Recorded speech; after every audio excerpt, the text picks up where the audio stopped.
Como dijo Pastor Joey, vamos a continuar con la serie de Primera de Pedro, la primera carta de Pedro, y la titulamos Rescate más allá del sufrimiento.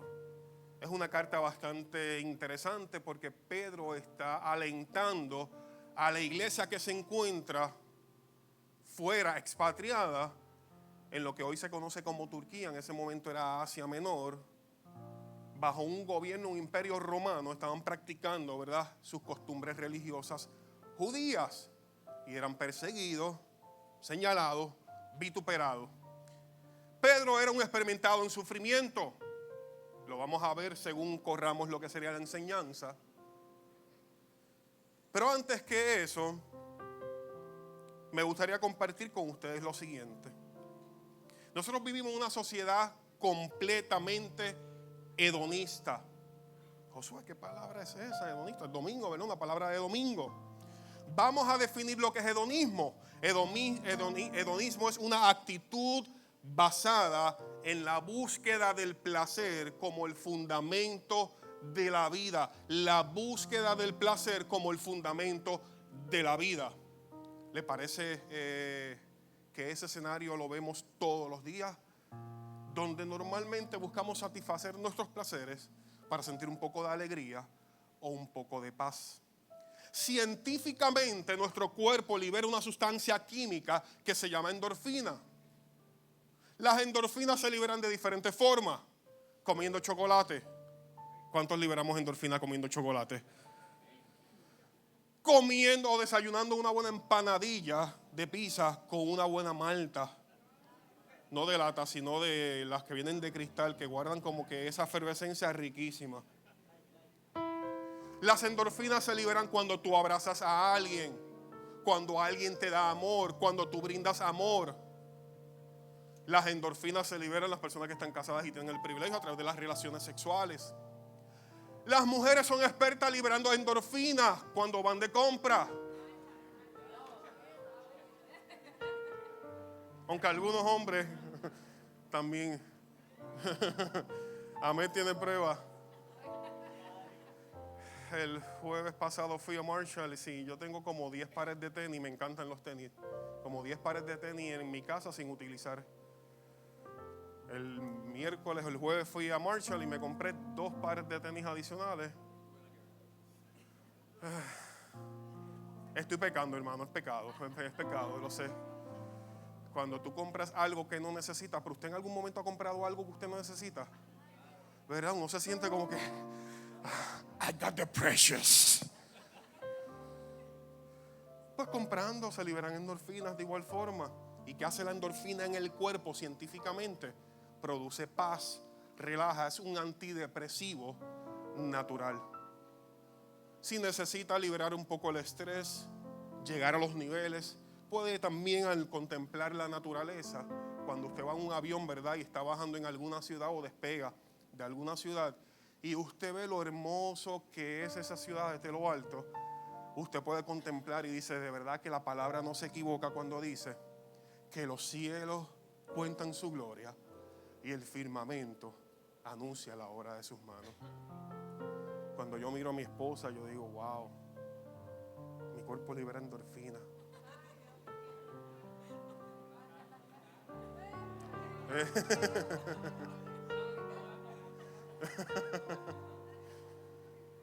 Cuando uno hace pizza, ¿verdad? O se come un buen pedazo de pizza, uno libera endorfina. Yo, si fuera por mí, yo comiera pizza todos los días. ¿Se acuerdan de las ninjas tortugas? No, ¿se acuerdan? Me imagino que sí. Los que somos de 40 un poquito más, ¿se acuerdan de la niña tortuga? Yo sería una niña tortuga completamente feliz comiendo pizza todos los días. Todos queremos tener una buena vida, ya que solo viviremos una sola vida.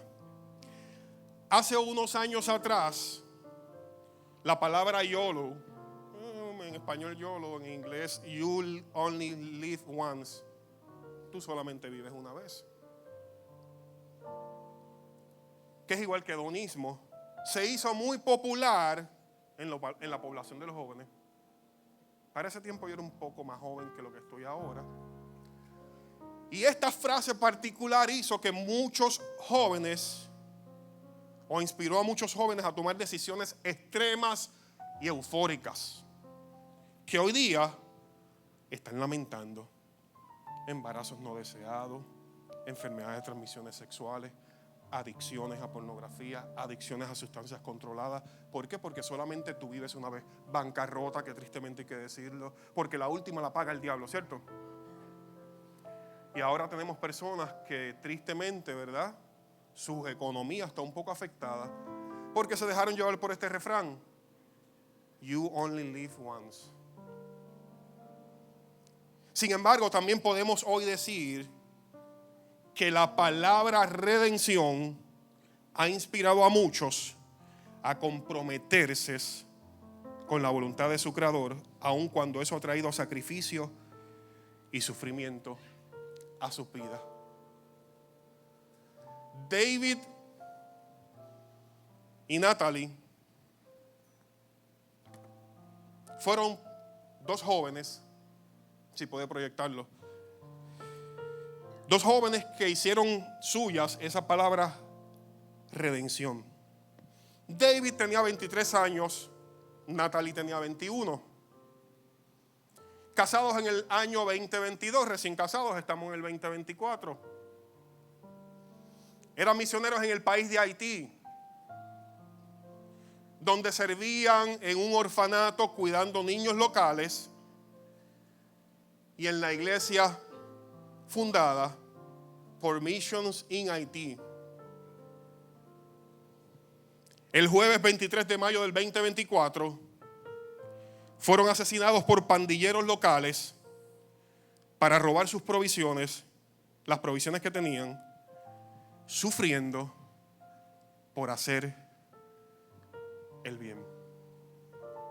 Aunque muchos jóvenes se perdieron con la frase de You only live once, hay personas que por la palabra redención han entregado su vida de una forma mártir para que el evangelio continúe expandiéndose. Y uno de ellos fue David, de 23 años, comenzando a vivir la vida, y Natalie, de 21 años, que sintieron el llamado de Dios, abandonaron todo lo que tenían en Missouri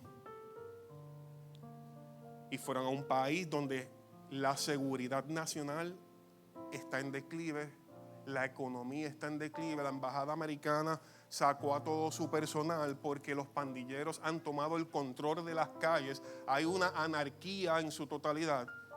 No importando el entorno, ellos dijeron: heme aquí, envíame a mí. La iglesia de hoy día tiene que estar preparada a que en algún momento dado nosotros vamos a padecer persecución directa o indirectamente. El mundo occidente no es tan testigo de la persecución como el mundo oriental. Hace poco en Suecia se encarceló un pastor por predicar que la sexualidad se debe practicar entre un hombre y una mujer. En el año 2014 la persecución contra cristianos alcanzó un nivel histórico. Sobre 100 millones de cristianos sufrieron consecuencias serias. Cuando hablo de consecuencias serias, encarcelamientos, torturas y muerte. ¿Estaremos nosotros dispuestos? Cuando yo estaba preparando esta predicación, yo le decía, yo en mi oración decía: ¿cómo yo voy a predicar esto si realmente yo no estoy seguro si yo tengo la capacidad para soportar lo que estas personas han soportado? Para no sentirme solo. Usted de igual forma se ha preguntado eso en algún momento. ¿Realmente yo tendré el valor, la capacidad, la tenacidad? Quizás no para sufrir una persecución y hasta la muerte, pero cuando en el trabajo mis valores sean comprometidos, mi ética, mi moralidad.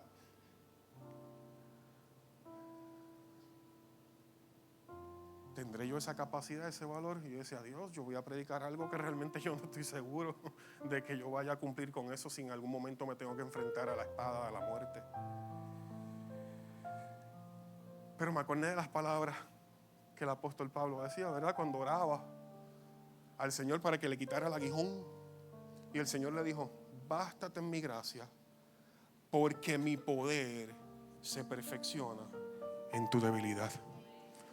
Y ahí descansamos todos los que estamos aquí en la gracia de nuestro Maestro, de nuestro Creador. Algo parecido estaba viendo la iglesia a quien Pedro le estaba escribiendo. Eran perseguidos, padecían sufrimientos por su fe. A nivel que en el capítulo 4, que no vamos a estar hablando sobre ese texto, pero sí quiero que en el capítulo 4, versículo 12, Pedro escribió lo siguiente: queridos amigos, no te sorprendas por las pruebas de fuego por las que estás atravesando, como si algo extraño sucediera. El ser humano, un pastor amigo predicaba que el ser humano está en 3 etapas. Está por entrar a algún problema, está dentro de un problema o está por salir de un problema. Pero es algo cíclico. Estamos ahí, ¿verdad? Algunos estamos por entrar a un problema, unos estamos dentro de una tormenta y otros estamos por salir de otra tormenta, con la fe y la seguridad de que cuando regresemos a la otra tormenta, al otro sufrimiento, al otro dolor, a la otra pérdida, hay un Dios que nos va a acompañar, que lo prometió en Mateo capítulo 28, versículo 20, o al revés, no sé si lo dije bien, me corrigen los hermanos, cuando dice que estaré contigo hasta el final de los tiempos. Y eso me da un segundo aire de respiro para continuar en esta batalla llamada cristianismo. Al revisar la historia, el sufrimiento y persecución de los creyentes no es nada nuevo. Por eso Pedro decía, no te sorprendas, como si algo extraño sucediera. No es nada nuevo ni extraño. El libro de los Hechos tiene 24 capítulos. Y desde el capítulo 8 inicia la persecución y el sufrimiento de los creyentes hasta el día de hoy. Se cree que los creyentes son el grupo más perseguido en la historia humana, hablando estadísticamente. La palabra traducida como sufrimiento aparece 42 veces en el Nuevo Testamento, 42 veces. 12 de esas veces las utiliza Pedro en apenas 2 cartas, primera y segunda de Pedro, con apenas 8 capítulos. Si sacamos el porcentaje de 12 entre 48, se dará cuenta que es aproximadamente un 30% de la palabra traducida como sufrimiento fue utilizada por el apóstol Pedro. Y más adelante vamos a ver quién fue ese apóstol Pedro. Vamos a leer, si me permite, Primera de Pedro, capítulo 3, versículo 13 al 18. Abra su Biblia, encienda su Biblia o mire lo que sería la pantalla que tenemos acá al frente. Primera de Pedro, capítulo 3, versículo 13 al 18. Quédese conmigo, no voy a ser muy extenso. Quiero reconocer que parte del mensaje fue un compendio escrito del pastor José Soto, mejor conocido como Joey, pastor pastor Miguel Núñez, pastor de la iglesia IBI en República Dominicana, un escrito de Juan Sánchez, que es un estudio de lo que sería el libro de la carta de Pedro, y de este servidor. Hago la mención, ¿verdad? Porque pues no es bueno uno llevarse el mérito por lo que otros han pensado, que son de bendición para la vida de uno y que va a ser de bendición también para la vida de ustedes. Cuando vamos allí a Primera de Pedro, capítulo 3, versículo 13, voy a estar leyendo bajo lo que sería la Nueva Traducción Viviente. Quizás va a variar un poco de lo que está escrito o lo que está proyectado. La Nueva Traducción Viviente me gusta utilizarla porque es un poco más sencilla para poder entenderla.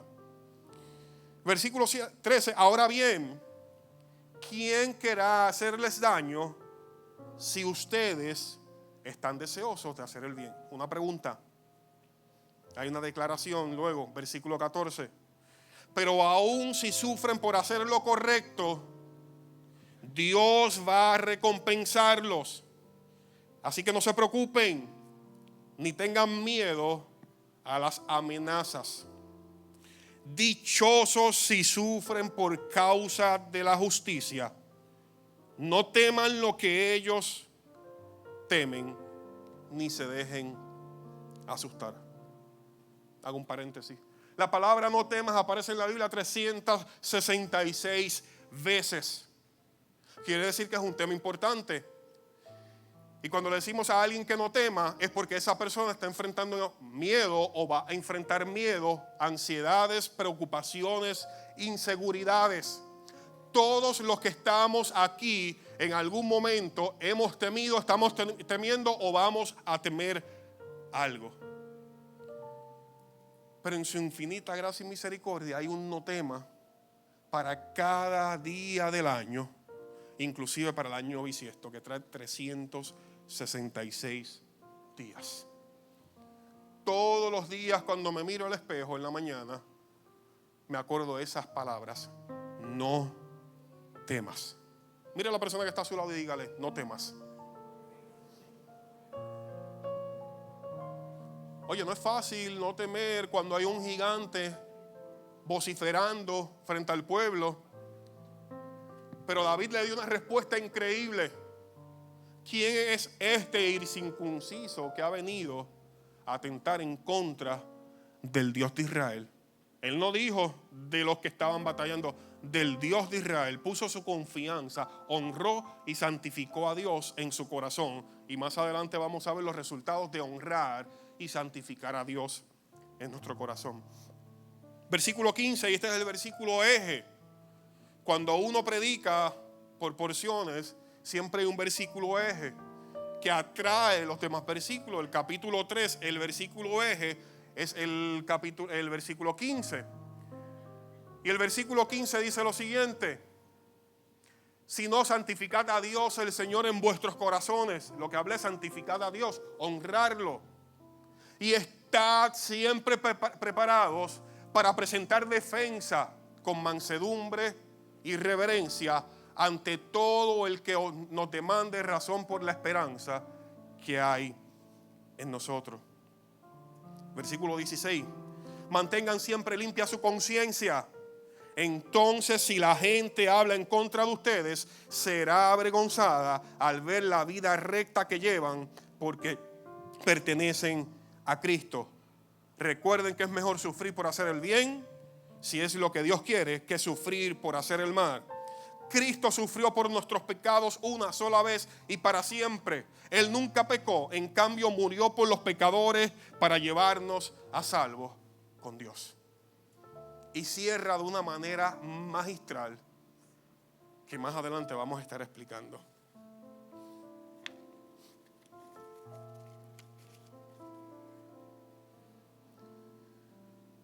Otro paréntesis.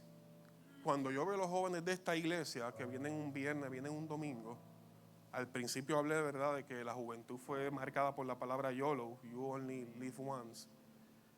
Me alegra ver también que hay jóvenes que no son Natalie y David, que dejaron todo, ¿verdad?, para irse a un país hostil, pero que en Puerto Rico son comprometidos con la iglesia local, son comprometidos con el Señor. Los menciono y perdón que los tome de ejemplo, estos 3 chicos, y vienen algunas veces 4. Ellos son nietos de aquella dama que está allí, vestida de uno de ellos, ¿verdad? O 2. ¿Cuáles son los nietos? Levanten ellos. Nosotros vemos ver de esa dama que está ahí cómo la palabra de Dios se cumple, que dice: instruye al niño en su camino, aun cuando fuera mayor no se apartará. Y cómo la oración de una persona hace efecto. Y me gozo cuando veo esos 3 chicos. ¿Por qué? Porque normalmente en ocasiones vienen hasta solitos, porque ella no viene y ellos vienen solitos aquí. Y yo digo: gloria a Dios por ellos, porque quizás pasan por desapercibidos, pero hace poco lloraba y decía: Señor, ellos son los futuros líderes de esta congregación. Ellos son los futuros pastores. Ellos son los futuros misioneros, los futuros evangelistas. Llena esta congregación con jóvenes que te amen. No solamente ellos, cuando yo veo los hijos del pastor José, que son jóvenes que, a pesar, ¿verdad?, de enfrentar lo que sería la vida universitaria, se han mantenido fieles. Las hijas de Roxana que vienen, Roxana es la chica que se sienta por aquí, que oramos por ella, tiene 3 nenas. Ella carga con las 3 nenas. padre y madre que está aquí ore por su hijo, modele el evangelio y arrástrelo para la iglesia. Hasta los 18 años mi mamá me decía, hasta que tú vivas aquí, yo siendo un viejo, yo me fui viejo de mi casa, hasta que tú vivas aquí, yo sigo mandando. ¿Cuántos de ustedes los padres son así, no? Hoy día es diferente, ¿verdad? Porque hoy día como que la generación como que manda a los padres. Pero yo me acuerdo que si mi mamá me decía a mí, sigo en el paréntesis, no me he perdido, que yo tenía que sentarme a comer algo que ya había hecho y yo le decía que no quería comer, me acuerdo, tengo una cicatriz en mi corazón, me acuerdo una vez una papa majada. Aquella papa majada sabía a purina. Y yo, mami, no quiero comer. Mami, es que sabe mal. Que no te vas a levantar de ahí, porque si te vas a levantar de ahí vas a vomitar, pero de la pela que te voy a dar. Todo lo que se están riendo, los padres los maltrataron en algún momento. Dios está sanando, vamos, sácalo. Hasta los 18, 19 años, ¿verdad? Si usted puede traer a su hijo a este lugar, haga el esfuerzo, ¿verdad? Para que la palabra sea sembrada en su corazón y pueda germinar en algún momento. El contexto histórico, y voy rapidito, no quiero extenderme mucho para que las personas puedan, las que van a ejercer su voto, derecho al voto, puedan ir. Nosotros somos un país privilegiado, ¿verdad? Que vivimos en una democracia. En la democracia, ¿verdad? Y podemos votar, ¿verdad? Por nuestros líderes aún todavía. En otros países vecinos que no tienen ese privilegio, es una anarquía. Y gloria a Dios por eso. Fue escrito, la carta de Pedro fue escrita por el apóstol Pedro entre el año 62 y 63, cuando el reinado de Nerón. Nerón obviamente destruye lo que sería la ciudad de Roma, cúlpalo al pueblo de Israel, ahí surge una guerra, el pueblo de Israel tiene que salir dispersado a diferentes lugares y por eso entonces estas personas van y llegan a lo que es Asia Menor, que hoy día se conoce como Turquía. El Pedro que afirmó que Jesús era Mesías en Mateo capítulo 16, versículo 15 al 18, y el mismo que reprendió al maestro cuando Jesús estaba hablando de sus propios sufrimientos, el castigo que iba a pasar, la crucifixión, morir para luego ser resucitado. Ese mismo Pedro que parecía volátil, el Pedro que cuando fueron a arrestar a Jesús sacó la espada y le cortó la oreja a aquel soldado, hermanos, él no le iba a tirar a la oreja, era el cuello, porque ¿qué tú vas a hacer con tumbarle la oreja a alguien? Lo que pasa es que no pudo, pero le tumbó la oreja. Ese Pedro, que en un momento dado Jesús le dice, sobre esa roca, sobre esa verdad, yo edificaré la iglesia. ¿Se acuerdan cuando le pregunta, ¿ustedes quiénes creen que yo soy?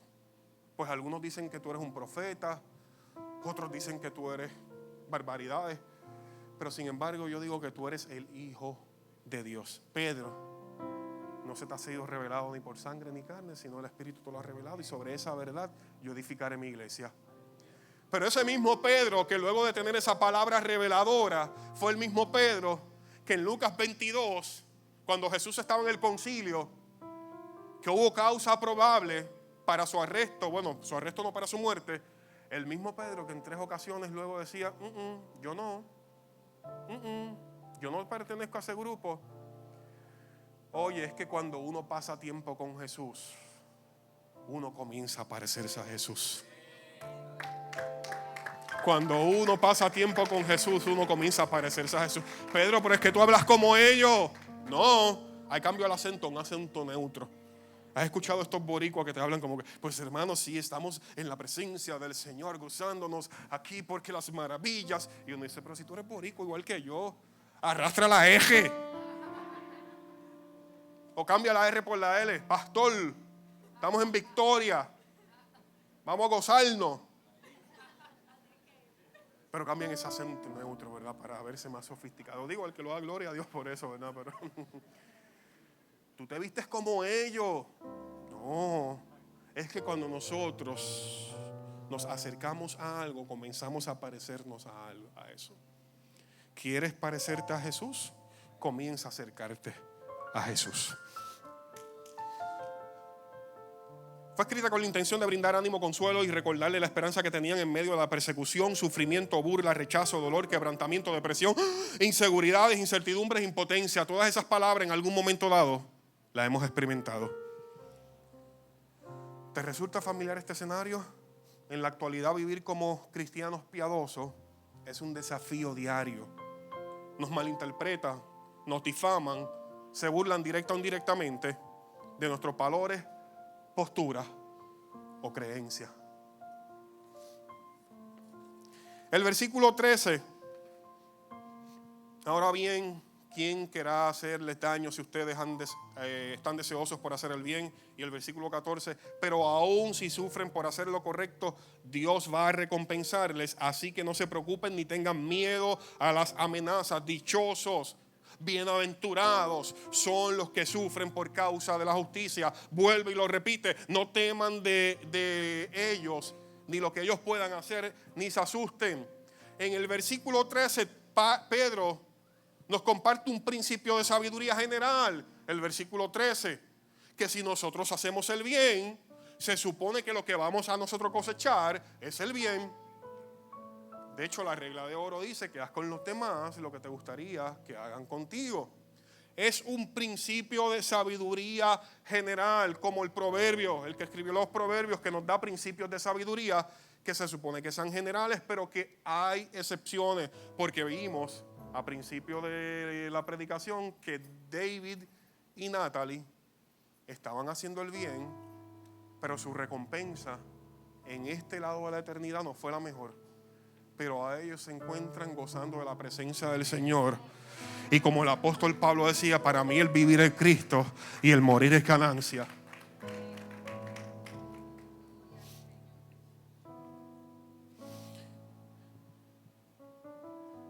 Como regla general, la sociedad devuelve lo que recibe, aun cuando debemos ser conscientes que vivimos en un mundo egoísta, individualista y hedonista, lo que hablamos al principio. Pero normalmente, si tú eres un buen vecino, normalmente te comportas bien con tu vecino, se supone que tu vecino se porte bien contigo, normalmente. Porque si usted va al tribunal de Arecibo o a cualquier tribunal, usted va a ver los troncos de pelea que existen entre los vecinos. Por el plátano, que si la hoja cae para acá, la mata de plátano está en mi terreno, pero dio el racimo para el terreno del vecino, pues el vecino dice que como está en el lado de su área, le pertenece a él. Nosotros somos cortés en la carretera cuando conducimos, pero pasa alguien, ¿verdad? Que nos, un corte de pastelillo. Otra confesión. Qué difícil se me hace a mí mantener la compostura en las noches en Puerto Rico, en las carreteras de Puerto Rico. Mi esposa está de testigo.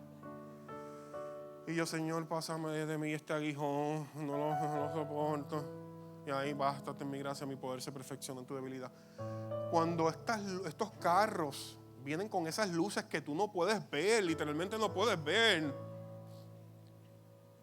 Y vienen con... Y cuando te pasan por el lado no son personas que son adultas, que tienen sus problemas visuales. Son chamaquitos, 16, 17, 20, 30 años, en estos carros que por moda, de moda, con la luz larga, y tú no puedes ver, y tú dices, ay Dios mío. Ay Dios mío, si yo pudiera bendecirlos, que diga. Y se nos hace difícil, ¿verdad? Como regla general se supone que si nosotros somos cortés en la carretera, las personas sean cortés con nosotros, pero no es así, porque vivimos en ese mundo egoísta, donde en muchas ocasiones haremos el bien y a cambio recibiremos mal, en todas las esferas de nuestra vida, familiar, profesional, negocios, amistades. ¿Cuántos de nosotros hemos tenido amistades que hemos sido fiel a esas amistades, hemos sido leales y esas amistades terminan traicionándonos, robando, destruyendo la lealtad que había entre nosotros? En los negocios, ¿cuántas veces hemos tenido un socio en algún negocio y tristemente ese negocio luego va de picada porque alguno de esos socios no fue lo suficientemente honesto?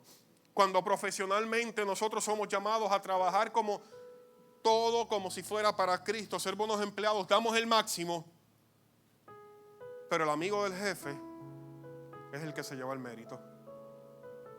¿Eso no pasa? ¿A ustedes no le pasa?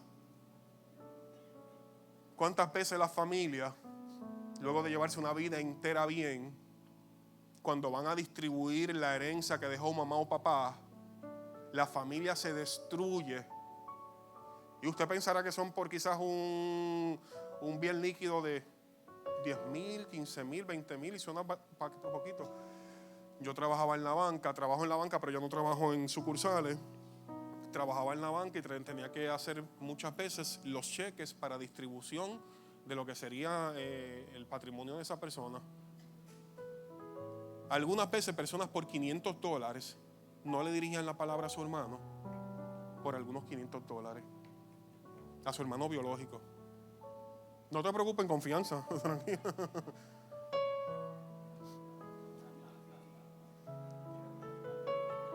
Ese chico que ven ahí es una bendición.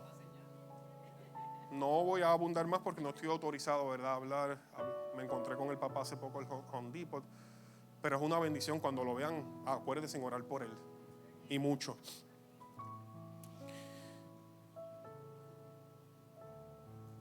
Algunas veces hacemos el bien, pero nos pagan con mal.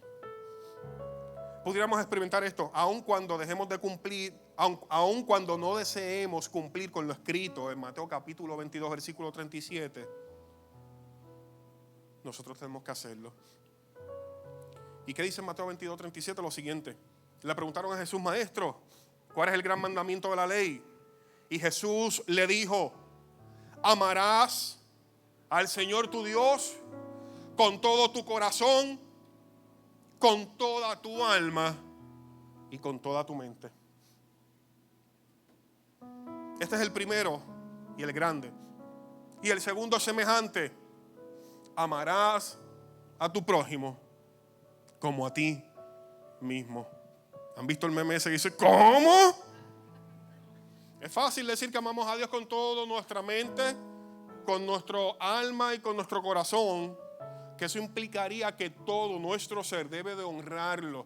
Y esos departamentos que hay en nuestro corazón que están bajo llave, y la llave yo la tengo guardada en mi bolsillo, no se la ha dado a Dios, yo tengo que trabajar con eso. No sé si usted, pero hay departamentos. El pastor Richard González una vez se acercó y dijo que nosotros somos personas que departamentalizamos nuestra vida. En este departamento tú no entras. En el departamento del trabajo tú no entras, porque esa es mi capacidad, Dios, mi rendimiento. En el departamento de administrar mi tiempo tú no entras. En el departamento de administrar mi economía tú no entras. Cuando la palabra dice que todos tenemos que nosotros amarles con el corazón. El corazón se refiere siempre a las emociones, a la voluntad y al pensamiento. Que si lo hago todos los días, no lo estoy acusando, no lo hago todos los días. No se sienta culpable, yo no estoy aquí acusando a nadie. Por eso le dije al principio que cuando estaba preparando este mensaje, créame que habló más a mí que lo que va a hablar a ustedes. Y segundo, amarás a tu prójimo como a ti mismo. A ese prójimo que te hace la vida imposible, ese prójimo que ocasiona sufrimiento, dolor, quebranto, inseguridades, incertidumbre, ese compañero de trabajo, ese jefe que muchas veces, ese vecino, ¿verdad?, que muchas veces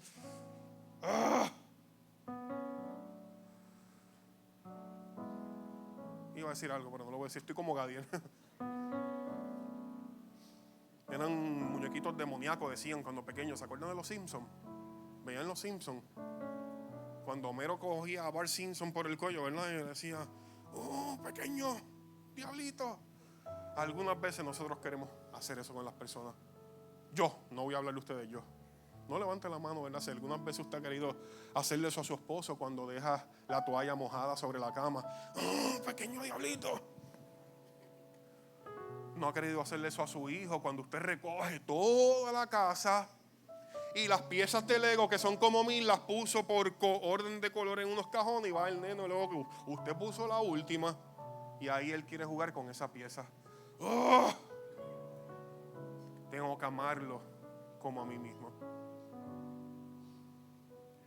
Cuando en el tiempo de evaluaciones su supervisor se sienta con usted y usted piensa que usted es sobresaliente o altamente efectivo y le dan simplemente un efectivo, usted cumple matándose usted. Y los números de usted un 105%, un 110%. Es que eso cumple ahora con la nueva range de medición. Y uno, ¿le suena familiar? Quizás nosotros no estamos experimentando lo que Pedro le estaba diciendo a esas personas, pero algo parecido y similar. Versículo 14, Pedro nos acuerda que lo escrito en Mateo capítulo 5, versículo 10 y 12. ¿Y qué dice el versículo 14? Pero aún si sufrimos por hacer lo correcto, Dios nos va a recompensar. No se preocupen, no tengan miedo. Dichosos, bienaventurados por los que sufren por causa de la justicia. Y esto parece que lo hemos leído anteriormente. ¿Dónde? En Mateo capítulo 5, versículo 10 al 12. Bienaventurados los que padecen persecución por causa de la justicia, porque de ellos es el reino de los cielos. Bienaventurados sois cuando por mi causa nos vituperen, persiguen y digan toda clase de mal contra vosotros mintiendo. Alégresen. Pero es que Pedro está loco, me está diciendo que cuando yo estoy atravesando un momento de sufrimiento, de crisis, de dolor, tengo que alegrarme por causa del evangelio. Sí. Estén contentos porque les espera una gran recompensa en los cielos. Y con eso vamos a terminar en el versículo 18. La recompensa que nos espera, que se nos otorgó a través del sacrificio de Cristo en la cruz del Calvario, la vida eterna. Y a través de eso nosotros podemos soportar el sufrimiento de este lado de la eternidad. Apunta a una herencia eterna que Dios nos otorga a través de la muerte de su Hijo. Pedro escribe algo que se nos hace difícil de entender. Bajo la óptica de Dios, sufrir por hacer el bien es una bendición. Esto lo dijo Miguel Núñez.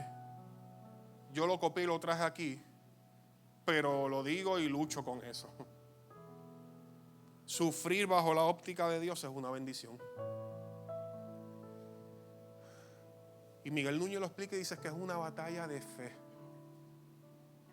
Y por eso todas las mañanas nosotros tenemos que solicitar que su gracia nos cobije y que en esta batalla que lidiamos día tras día, a través de la fe nosotros sabemos que tenemos la victoria.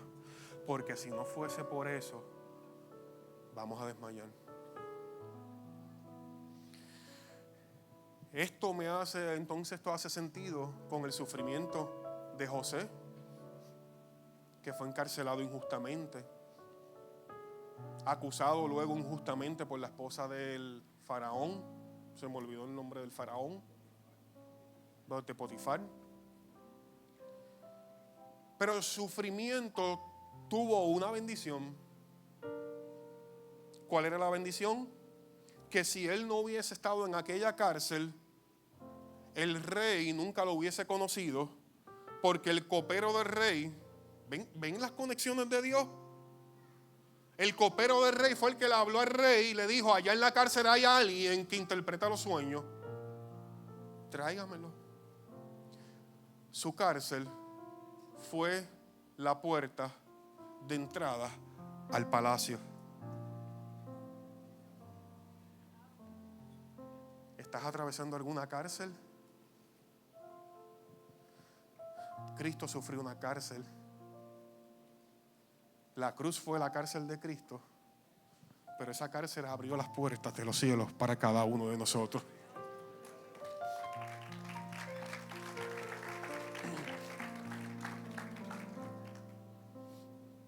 Pablo también escribió esto, Filipenses 1:29.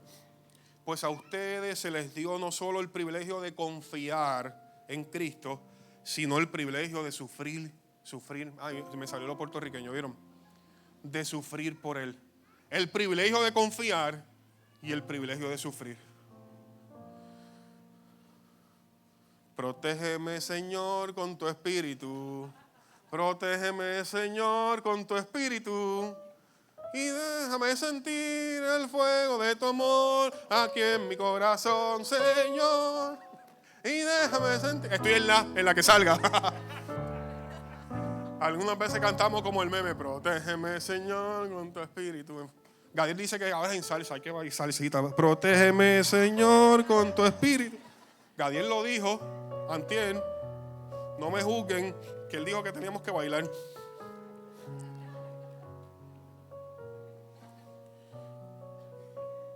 O sea, al fin y al cabo, en resumen, el 13 y el 14, y voy avanzando, Pedro nos acuerda a la palabra que dice que tenemos que temer al que puede destruir el alma, no el que destruye el cuerpo. Y el que destruye el alma te cuida y me cuida, y se llama Cristo.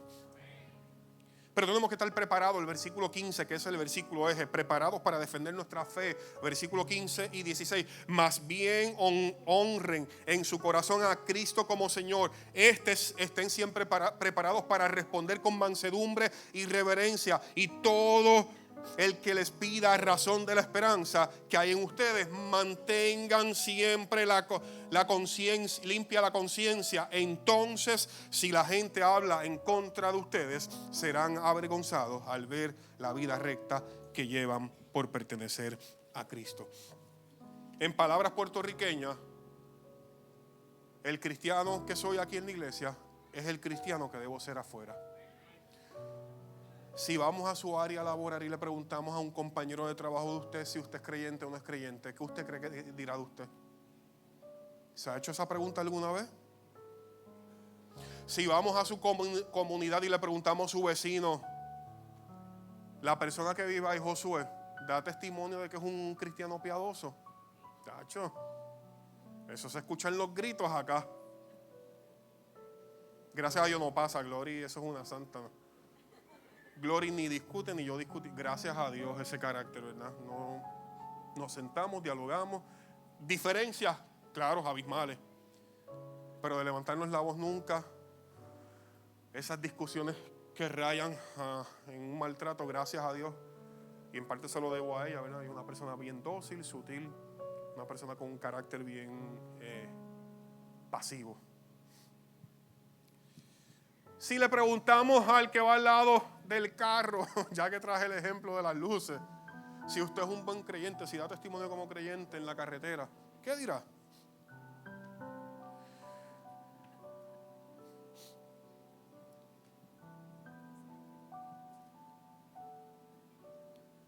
En ese momento es que tenemos que acordarnos que cuando yo no puedo, Él vivifica mi alma y me redarguye. Y que la salvación no se trata de mi esfuerzo o rendimiento.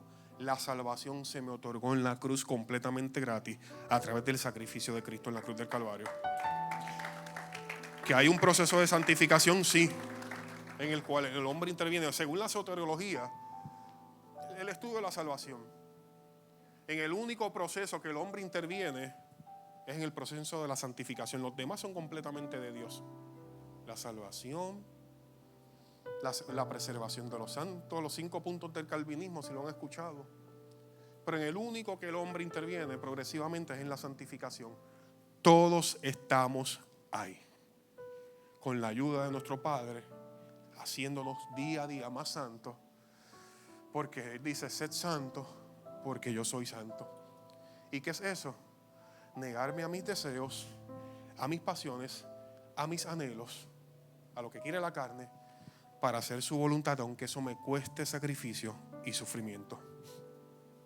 Cuando nos pregunten cómo podemos vivir en paz en medio del caos, y cómo podemos soportar el peso de la enfermedad, la pérdida de un ser querido, del empleo, la falta de economía, ¿por qué no pagamos mal con mal? ¿Por qué no maldecimos cuando nos maldicen? Nosotros debemos estar preparados para compartir lo que Dios hizo, lo que hace y lo que hará en nuestras vidas.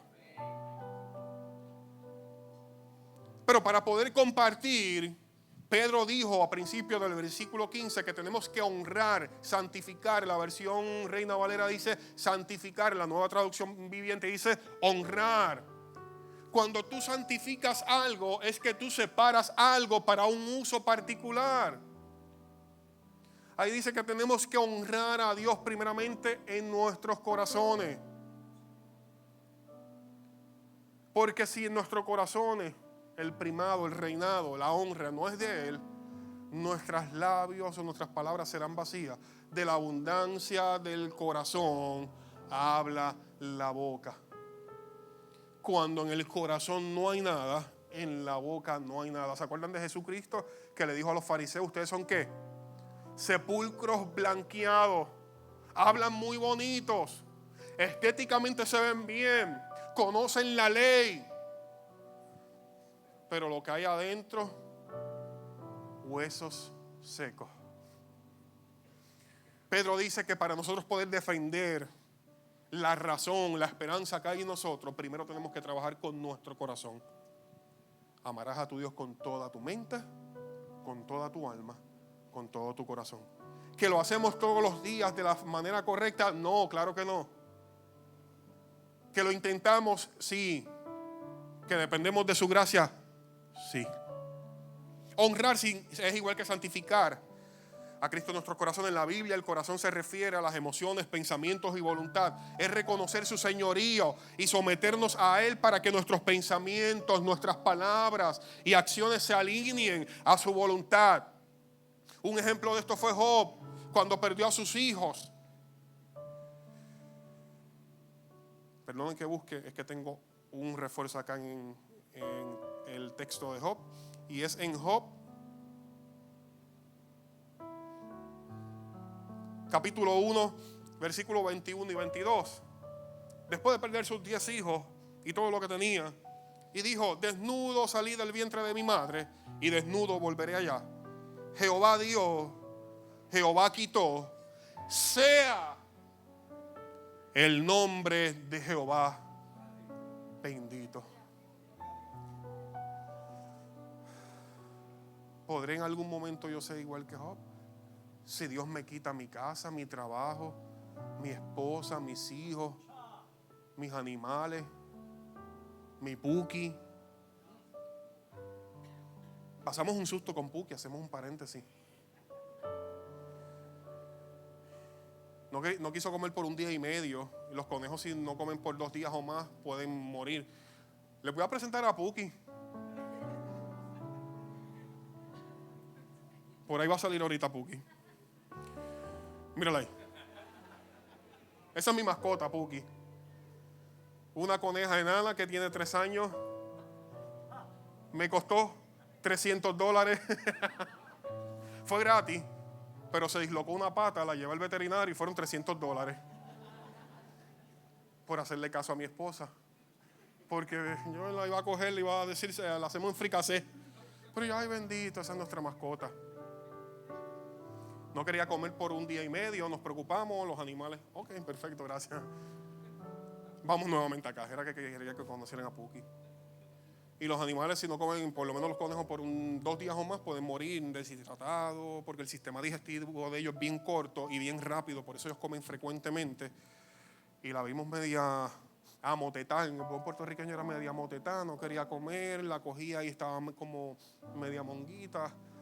Y yo dije, yo lo que pensaba no era que se muriera, lo que pensaba era la factura, que si la llevaba de nuevo al veterinario no iban a ser 300, tenían que ser como algunos $500, $600. Y esta vez yo no iba a hacer, ¿verdad?, caso a esa vocecita llamada esposa que iba a decir, ay bendito, porque el ay bendito después tuve que pagarlo. Regresamos acá. Job lo perdió todo, sus vacas, sus animales, sus cabros, todo. Pero Jehová Dios, Jehová quitó, sea el nombre del Señor bendecido. ¿Estás preparado para que si en algún momento dado pierdes todo, puedas decir como Job, Jehová Dios, Jehová quitó, sea el nombre del Señor bendecido?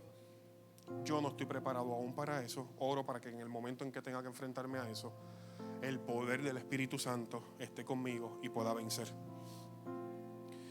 Cuando vemos a Cristo de esta forma, no temeremos al hombre y somos libres para responder, para compartir la razón que se nos pidan. El temor al hombre nos calla, el amor de Dios abre nuestras bocas. Respondemos con esperanza ante el dolor, sufrimiento y angustia, porque tenemos la seguridad que en el proceso los ojos del Señor están sobre los justos y sus oídos están atentos a sus oraciones. Y tenemos una mejor vida que nos espera, un lugar de seguridad eterna, un lugar donde no habrá injusticia. ¿Y qué es la mansedumbre? Humildad, gratitud, ausencia de ira, sumisión, respeto, honor. Cristo dijo, aprended de mí que soy manso y humilde de corazón. Cuando pidan respuesta, porque nosotros somos contracultura, diferentes a ellos, nosotros tenemos que estar primeramente honrar, santificar a Dios en nuestro corazón, para que nuestro corazón hable por sí solo y las personas puedan escuchar el mensaje. Pedro, por hacer el bien, tuvo que responder ante personas que lo acusaban injustamente. Vamos a Hechos capítulo 4, si me lo pueden proyectar, Hechos capítulo 4, versículo del 5 al 12. Vamos a ir rapidito. Pedro tuvo que enfrentarse, ¿verdad?, ante un concilio por hacer el bien. Hechos capítulo 4, versículos 5 al 12. Aconteció el día siguiente que se reunieron en Jerusalén los gobernantes, los ancianos y los escribas, y el sumo sacerdote Anás y Caifás y Juan y Alejandro y todos los que eran de la familia de los sumos sacerdotes. Y poniéndoles en medio les preguntaron: ¿con qué potestad o en qué nombre habéis venido? ¿Habéis hecho vosotros esto? Entonces Pedro, lleno del Espíritu Santo, les dijo: gobernantes del pueblo y ancianos de Israel, puesto que hoy se nos interroga acerca del beneficio hecho a un hombre enfermo, de qué manera éste ha sido sanado, sea notorio a todos nosotros y a todo el pueblo de Israel que en el nombre de Jesucristo de Nazaret, a quien ustedes crucificaron y a quien Dios resucitó de los muertos, por él este hombre está en vuestra presencia sano. Este Jesús es la piedra reprobada por vosotros los edificadores, la cual ha venido a ser la cabeza del ángulo. Y el último texto: y en ningún otro hay salvación, porque no hay otro nombre bajo el cielo dado a los hombres que podamos ser salvos. Gloria a Dios por eso. No hay otro nombre bajo el cielo dado a los hombres que podamos ser salvos. La historia es que había un paralítico en una puerta llamada La Hermosa, y Pedro iba a subir al templo a la hora novena, a las 3 de la tarde, a orar. Él le pidió limosna, para ser corto, pues el tiempo avanza, y le dijo: yo no tengo lo que tú me estás pidiendo, dinero, pero lo que tengo te doy. En el nombre del Señor, levántate y anda. Y en ese momento sus tobillos y sus pies recobraron fuerza y caminó. Un hombre que por 40 años estuvo pidiendo dinero allí. Bueno, por menos, porque era un bebé, ¿verdad? Pero por mucho tiempo estuvo pidiendo dinero allí. El pueblo se asustó, los líderes religiosos, políticos se asustaron, porque pensaron que iba a ser una revolución.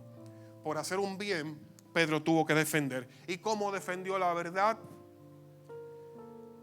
Que lo que había sucedido allí no era por él, sino que lo que había sucedido allí era por el poder del Espíritu Santo que operaba en ellos. Nosotros, si estamos de pie, no es por nuestro conocimiento, por nuestro rendimiento, por nuestra fuerza. Todo se lo debo a Él.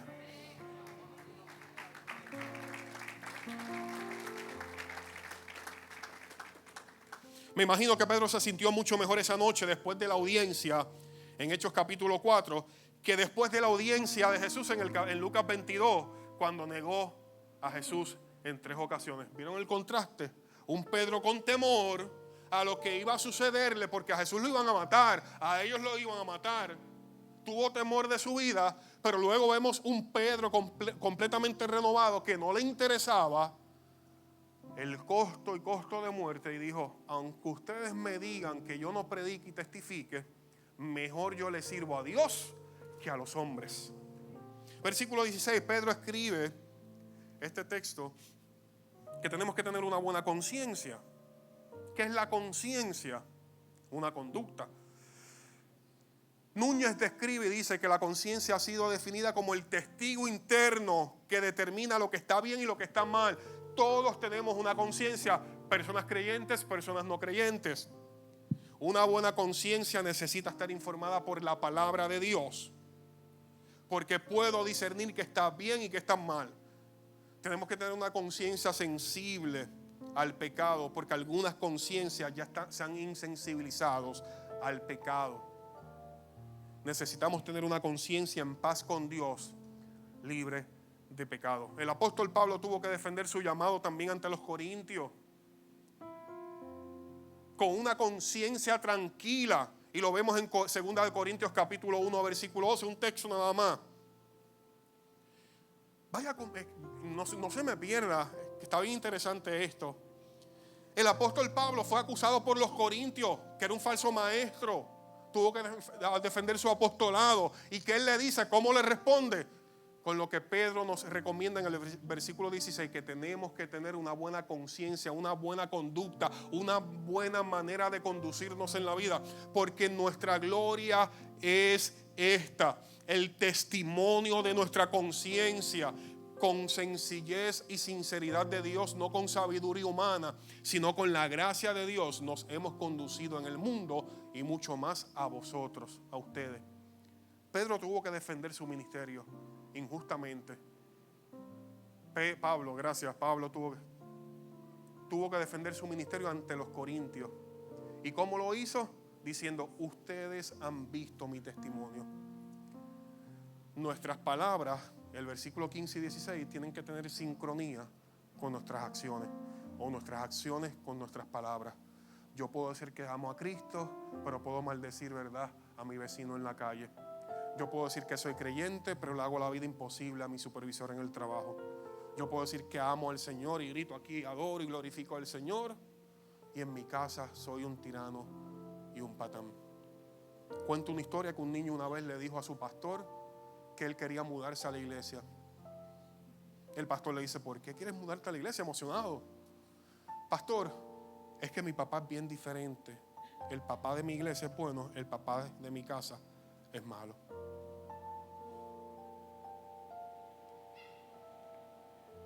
Como la lluvia.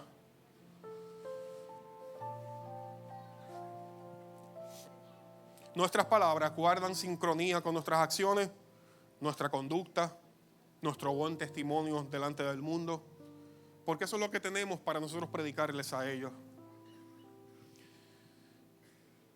Cuando tú respondas con una buena conducta y una conciencia tranquila, los acusadores de los creyentes serán avergonzados. Jesús es un ejemplo de esto. La multitud que acusó a Cristo fue avergonzada. Tuvieron que sobornar a alguien para acusarlo injustamente.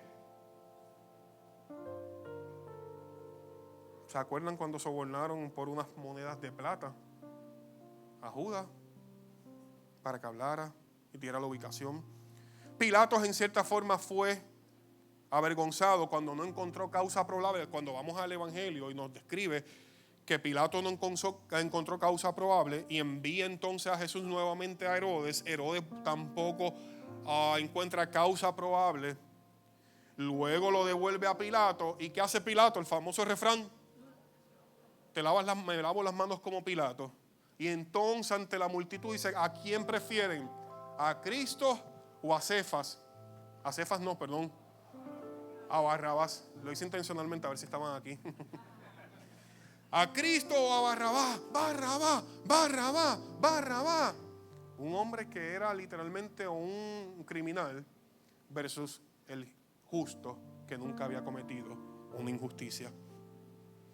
Uno de los ladrones en la cruz avergonzó al otro a favor de Cristo cuando dijo: nosotros estamos aquí con una causa merecida, pero ningún mal ha hecho. Cuando nuestro testimonio, nuestra conducta es intachable, nosotros podemos defender nuestra razón y los que nos acusan serán avergonzados. Gloria a Dios por eso. Y terminando, versículo 17, descansa en hacer el bien. Recuerden que es mejor sufrir por hacer el bien, si eso es lo que Dios quiere, que sufrir por hacer el mal.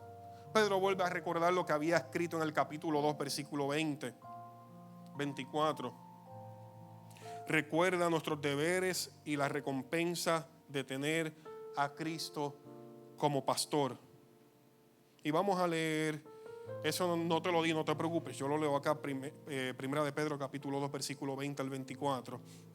Y dice: pues, qué gloria es si pecando somos abofeteados y si lo soportamos. Mas si haciendo el bien sufrimos y lo soportamos, esto ciertamente es aprobado delante de Dios. Pues para esto fuiste llamado. ¿Para qué? Para recibir castigo, sufrimiento a causa del Evangelio. Iglesia, tenemos que estar preparados para eso. Cristo padeció por nosotros el ejemplo, dejándonos ejemplo para que sigáis sus pisadas, el cual no hizo pecado ni se halló engaño en su boca, quien cuando le maldecían no respondía con maldición. Cuando padecía, no amenazaba, sino que encomendaba la causa al juez que juzga justamente, quien él mismo llevó nuestros pecados en su cuerpo sobre el madero, para que nosotros, estando muertos a los pecados, vivamos a la justicia, y cuyo herida fuiste sanado, porque vosotros éramos como ovejas descarriadas, pero ahora volvimos al pastor y obispo de nuestras almas. Hay unos deberes que tenemos, pero también tenemos una recompensa, que tenemos un Cristo como pastor. En el Antiguo Testamento la figura del pastor se utilizaba con frecuencia para representar el cuidado de Dios por su pueblo. Salmo 23, Esdras 37. En este texto, la palabra pastor se aplica a Cristo, cuando en Juan 10, versículo 11 nos recuerda que Cristo es el buen pastor y el buen pastor da su vida por las ovejas. 4 características de Dios como pastor. Siempre va a haber provisión para nuestras vidas. Siempre nos va a dar dirección, protección y esperanza. No nos cansemos de hacer el bien, porque a su debido tiempo cosecharemos si no nos damos por vencidos. Siempre que tengamos la oportunidad, hagamos el bien a todos, mayormente a los de la familia de la fe. Mire a la persona que está cerca de usted, alrededor de usted, a los que están cerca, la familia de la fe directamente. Dice que tratemos de hacer el bien en todo momento. Si usted quiere hacer un bien, invíteme a comer hoy. El Señor se lo va a recompensar, aquí o en la vida eterna. Una chuleta frita. En Manatí yo voy a almorzar a un restaurante y siempre me voy con lo mismo. 2 chuletas fritas, arroz guisado que tiene churrasco y longaniza, con unos tostoncitos. Ay, qué rico. Vamos nuevamente acá, ¿verdad? Y terminamos ahora. Conclusión, el versículo 18, porque Cristo murió por los pecados una vez por todas, el justo por los injustos, en fin de llevarnos a ustedes a Dios. El apóstol Pedro nos acuerda que la esperanza que tenemos en Cristo, la salvación que nos regaló, es a través del sufrimiento de su muerte en la cruz. Nuestra salvación es un ancla segura y constante en las variaciones de la vida, ansiedades, estrés, pérdidas significativas. El gozo de la salvación nos sostiene en medio del sufrimiento, ya que el justo murió por los injustos para justificarnos a nosotros los injustos, que eres tú y yo, delante de su Padre. Si quiere conocer un poquito más sobre lo que sería ese sacrificio, venga el próximo domingo, que un compañero va a estar hablando sobre lo que queda de la carta. Dios les bendiga, Dios les guarde, y voy a estar por ahí por si alguien se motiva, ¿verdad?, a bendecirme con un almuerzo. Pastor, yo voy por aquí.